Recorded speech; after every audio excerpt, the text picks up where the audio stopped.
Thank you for joining us in this edition of Let There Be Light, the Acts 10:38 studio. Today we will continue our series on Deliverance 101. It's not supposed to be an in-depth, teaching, but something basic that you can take away, something you have to know about deliverance. And today I want to start with this observation. The study of demons is never the focus of the Holy Bible. We don't have the Bible focusing on deliverance so much. The Bible did not tell us detailed stuff about the devil. Of course, today we have believers who know more about the devil than Jesus Christ himself. It's not supposed to be. So, looking into the Bible is like divorce. No church should have a doctrine on divorce because it is not present. Whatever you get there, you see that the focus of the Bible on marriage is never divorce. So it's never God's will. Okay? And if we know much about the light, we don't have to bother about too much knowledge about darkness. If we know enough of Jesus Christ, the devil will not be a threat whatsoever. He's been defeated. However, the Bible also says we shouldn't be ignorant of the devices of Satan. So there are some basic knowledge we have to know. In my booklet titled Missions Without Tears, I have pointed out some excesses about deliverance in some Christian circles. Number one, the Bible did not instruct us to chase demons around. They are not the focus of the gospel of Christ. There is no such example in the Bible, not one example where believers were chasing demons around. We have folks who will fast and pray 21 days. They will not evangelize, but they will be chasing demons out of the rock, out of the air, out of the river. We have people who do such things. It is not biblical. We don't have a single example of something like that. Again, we are to deal with the devil as he interferes with us. Okay? That is to stand our ground. That is the example we have in the Bible. In our evangelism, in our mission work, if the devil interferes, we stand up to him, cut him to size, we take territories. If we go into his territory, whatever, to preach the gospel, and he stand up to us, we have to kick him out. But not to be chasing him all around from the rock and all those things. Again, we also see that Jesus Christ, our perfect example, address the demons by what they do. You demon of paralysis, you demon of death, I command you, come out of him. That's the method of Jesus Christ. We don't have to memorize demonic, ugly demonic names and know everything about how they operate, what they do, and what they do not do. So we don't need such knowledge. The Bible made it clear. Otherwise, it will give us concise teaching on demons, their activities, their names, their positions, their powers. The Bible did not tell us anything like that. We can figure it out by what happened. Maybe a man of God deals with a demon, or a demon stop and prayer being answered. We can conclude. But we don't really have all those teachings in the Bible. So it's not our focus. Okay? However, like I've said, we must not ignore the devil. The Bible did not teach us to ignore Satan at all. Paul said, we are not ignorant of the devices of Satan, lest he take advantage over us. Okay, having said this, I know the devil has parallel government. I want us to examine the devil's governmental structure and how he operates. Of course, Satan has got, is parallel government over every region, of the earth. It's good to know. Now, this is what the Bible says in Exodus 20, verse 4 to 6. You see what the Lord told Israel.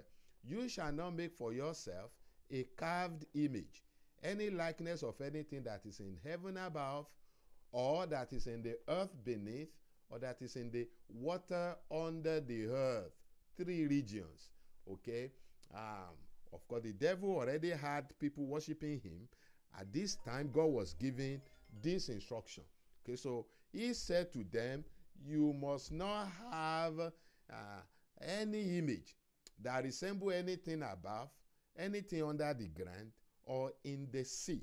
So definitely we have that instruction. So we know there are demons in the air, demons under the ground, demons in the sea. It's just good for us to have the information. Like I said, we don't have to go and say, I'm be naming, this is the name, this is called, that is the name. There are people that dealt with the devil before. And when they give their life to Christ, they explain to us this is what goes on. To me, it's not bad to have all those information, but it is not to say every Christian should know it. No, we need to know Jesus Christ. If we know the light, we don't need to bother so much about the devil. Okay, now let's quickly look at this. There are demons in heavenly places, like God warned Israel. Okay, in Ephesians chapter 6, verse 12, the Bible talks about the fact that we are not wrestling, against flesh and blood. Human beings are not really, our problem. We wrestle with principalities, powers, the rulers of the darkness of this age, spiritual hosts of wickedness. Look at where they are in the heavenly places. All these things mentioned there, they don't dwell on earth. They dwell in the heavenly places, in the sky, maybe in the galaxy, among the stars, wherever. Heavenly places. That's where they are. And from there, they control what goes on among the, the people that don't know the Lord. Okay? Among people that are not born again. So, they do that. In Ephesians 3, verse 10 to 12, the Bible mentions principalities and powers again. Look at where they are. In the heavenly places, we have a very clear example in the Bible. Daniel chapter 10, verse 13 and verse 20. Okay, Daniel was praying and couldn't get answer for 21 days. Why? Somebody called, a demon called, the prince of the kingdom of Persia. You see verse 22, the prince of Persia, with head, the angel God sent to explain stuff to Daniel. So, this angel, the prince of Persia, was, a demon that is governing over Persia, currently called Iran. Okay? So, every region on earth has all those powers, over them in the air, from where instructions are given to the demonic spirits on earth and in the sea and rivers. So that knowledge is okay. You just need to know that. We don't have to dig deeper than that. Look at this. There are demons on land as well. In Leviticus chapter 19, verse 31, the Bible says, give no regard to medium and familiar spirits. Do not seek after them. To be defied by them, I am the Lord your God. Okay, we also see the complaint against Ephraim. Ephraim is joined to idols. Let him alone. So we have demonic spirits, idols, gods people worship in error, and the fact that they have human agents, mediums, familiar spirit. Now, you see, familiar spirits are spirits that are familiar with your history. Okay? They work with witches, they work with mediums, they work with wizards. They can tell everything about you. They can tell you the food you eat. A witch doctor can, tell you your phone number, the food you ate. He can tell you your lineage. Familiar spirits do all those. Today we describe prophetic ministries. Somebody that is able to give you information about you is not necessarily a prophet. The Spirit of God can do that. Familiar spirits can also do all those things. You just need to design it very well. So, beloved, what am I trying to tell you? There are demonic spirits on the ground. They live inside human beings. They live inside trees. They live in the rocks and all the stuff. But you are not to be afraid of them. Number one, Satan does not have all knowledge. He's very limited. When Jesus Christ was born, the devil desires to kill him. He killed thousands of children, but missed out on the right one. What does that tell you? He doesn't know everything. He's not all powerful. No. In fact, his power has been broken. Having spoiled principalities and powers, he made an open spectacle of them, triumphing over them in it. Jesus Christ has broken the power of Satan. So, we are not to be afraid of them. You only need to be afraid of one thing: your ignorance. Your ignorance is what you have to be afraid of, not the devil anymore. If you know the Lord, you don't need to bother too much, at all about the devil. That's just the truth. So we have demons on the ground, okay? We also have what is called marine spirits. And you need to understand that these names are not from the Bible, but people give them that descriptions. Any demons that dwell in the rivers and in the ocean, they are called marine spirits. The Bible did not give us details about what they do. We know what they do, okay, but not scripturally usually. Okay, there is the issue of Isaiah 27 verse 1. It's controversial in the way people interpret it. It says, in that day the Lord will punish with his sword, his fierce, great and powerful sword, Leviathan, the gliding serpent, Leviathan, the coiling serpent. He will slay the monster of the sea. Okay, we know that the Bible makes double references. At times it refers to human being, at the same time refers to a spirit. Now, in this passage, Leviathan refers to serpent. Serpent is a symbol of the devil, from Genesis 1, we know that. And the Bible talk of, that spirit described the monster of the sea. So we know demonic spirits live in the sea. They live in the rivers. We don't need to argue about that. What we need to know is that they exist. Okay? But there is one thing we have to do with the devil. Okay? We have to stand our ground and concede nothing to him. The Bible says, therefore put on the full armor of God, so that when the day of evil comes, the day the devil comes against you is described there as the day of evil. You may be able to stand your ground. Stand firm. So that's what we need to do. If you go out to preach the gospel, the devil comes against you, you stand your ground. That's it. Or the devil just send fiery darts after you. You stand your ground.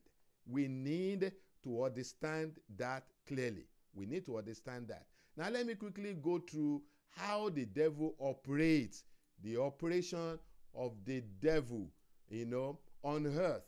Look at this. Very important. Job 1, verse 6 to 7. Now, there was a day the sons of God came to present themselves before the Lord. And Satan also came among them. That's very, very important. And when God asked him, look at how he described himself. And the Lord said to Satan, from where do you come? So Satan answered the Lord and said, from going to and fro and on the earth, and from walking back and forth on it. So we know the name of the ministry of Satan. To and fro, back and forth. Ministries International. That's the name of his ministry. The Bible says he's going like a roaring lion. He's not a roaring lion, but he's going like a roaring lion. He's a mouse with the voice of a lion. So he's looking for who to devour through deceit and all those methods he uses. Now look at what the Bible says. It says, and no wonder, for Satan himself transforms himself into an angel of light. The Bible says some people are, wolves in sheep's clothing. What does that, suggest to us? Clearly, the devil uses infiltration. That is how he operates. Okay? He is more, concerned about, infiltrating us. He does more damage by planting tares, somebody says, than by uprooting wheat. So, in rounding up, this is how the devil operates, and in the next video, I will explain what he does once he gets inside. But number one, he will infiltrate. Okay? Remember, Satan got Judas Iscariot. Among the 12 disciples of Jesus Christ, he infiltrated the camp. He also tried to get Peter, but couldn't. Thank God for that. Satan attended service with God's children in Job chapter 1 verse 6. Satan attends every church today as a member. That's what he does. Satan behaves like a virus. He gains membership and then seeks to take control completely. He is friendly at first, then reveals his true color after taking control. That's what Jesus meant by he appears like the angels of light. Okay? He comes, like a sheep, but inside he is wolf. So that's how the devil operates. Everybody needs to know that. But knowing Jesus is the answer to ability to put the devil where he truly belongs. Okay, till I see you on Saturday, please let me have your opinion on everything I have said. Remember to share this video and visit our website, acts1038.com. God bless you till I see you on Saturday.